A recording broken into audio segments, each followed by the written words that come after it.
দাঁত তোলার পরে ফাঁকা জায়গায় আপনি ইমপ্ল্যান্ট লাগাবেন না ব্রিজ লাগাবেন, একটি ভুল সিদ্ধান্ত আপনার ভবিষ্যতে বড় ক্ষতি করতে পারে। ব্রিজ হলো আপনার মিসিং দাঁতের দুপাশে থাকা দাঁতের ওপরে সাপোর্ট করে তিনটি দাঁত একসঙ্গে বসানো। ইমপ্ল্যান্ট হলো আপনার মিসিং দাঁতের জায়গায় বোনের ভেতরে একটি টাইটানিয়াম স্ক্রু দেওয়া হয় এবং তার ওপরে দাঁত লাগানো হয়। ব্রিজ করতে হলে মিসিং দাঁতের পাশের দুটো দাঁতকে ঘষে ছোট করতে হয় এবং তিনটি দাঁত একসঙ্গে লাগানো হয়। এটি খুব দ্রুত করা যায় এবং এটিতে খরচ অনেক কম হয়, কিন্তু ক্ষতি হচ্ছে ন্যাচারাল দাঁত স্যাক্রিফাইস করতে হয়। তাহলে আপনি কোনটা করাবেন? যদি আপনার পাশের দাঁতগুলো একদম প্রোটেক্টেড থাকে তাহলে আপনি ইমপ্ল্যান্ট করান, কারণ এটা ন্যাচারাল স্ট্রাকচার প্রোটেক্ট করে, বোন লস হতে দেয় না।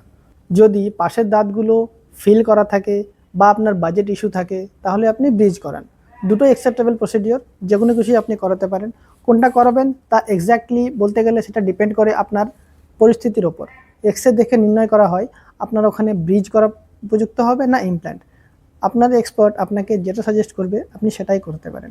আমি ব্যক্তিগতভাবে ইমপ্ল্যান্ট পছন্দ করি।